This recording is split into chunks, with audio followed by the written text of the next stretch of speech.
Hi again, this is Colleen from Friends of the Mississippi River. Today I'm talking about how to get involved in your community's work to develop its new riverfront protection laws.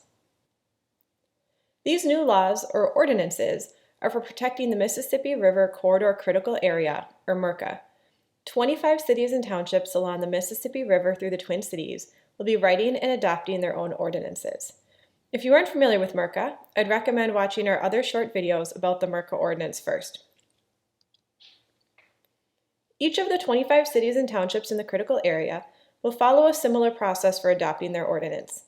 The Minnesota Department of Natural Resources is assisting with this process, and they've created a schedule for when each community will start its work. We have the schedule on our website, and I'll share a link at the end of the video. All ordinances should be adopted by the end of 2022. Each community will start by drafting their ordinance. A staff person or consultant will do this part and will be the technical expert to advise the Planning Commission and the City Council. They'll be required to hold a public hearing during which anyone can come speak at City Hall or submit written comments before the meeting. This is an important window in which to share your thoughts, and we'll talk more about that in a moment. The role of the Planning Commission might vary a bit by city or township, but each City Council will have to approve its own ordinance. The DNR will also have to approve each one. Overall, this process could take a few months or a year. It will vary by community. Once the ordinance is adopted, it becomes enforceable law. One great way to stay informed about this process is to sign up as an FMR River Guardian at www.fmr.org/join-river-guardians. We'll contact you when your city or township is working on its MRCCA ordinance and tell you about opportunities to be involved. There are many ways you can be part of this process, and it's easy. The best thing you can do is to help your city's leaders know that the MRCCA ordinance is important to you and your neighbors, and ask them to be thoughtful and thorough in their process. It might help to share your personal connection to the river, or to tell a story about why you think this matters for your community. Don't worry about being an expert on the ordinance. FMR is always here to assist you, your neighbors, and your city staff and elected officials with the technical details. Whether your community is actively developing its ordinance yet or not, you can start letting them know that you care about this process.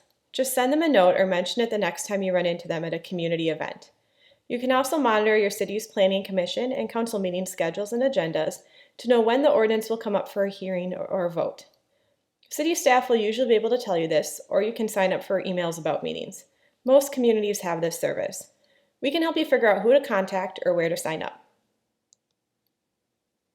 Beyond speaking with your city leaders, you can also get other residents involved to raise awareness and interest. Spread the word through a letter to your local newspaper, social media, or neighborhood events. You might even want to organize some folks around making a specific request for your ordinance. We'll talk more about what those might be in a moment.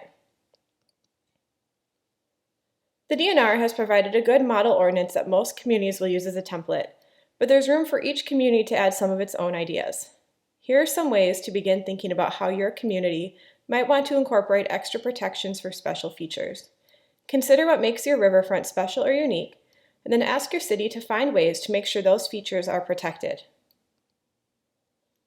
Now let's talk a little more about specific things you might want to advocate for in your community.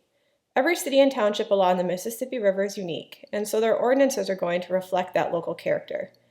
I'm going to review these briefly, but our website has documents that walk through the model ordinance and optional provisions more thoroughly, as well as contact information for FMR staff who are happy to discuss these with you.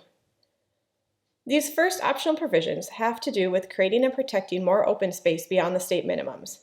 These might make sense if your community has areas of undeveloped land near the river that you'd like to see protected.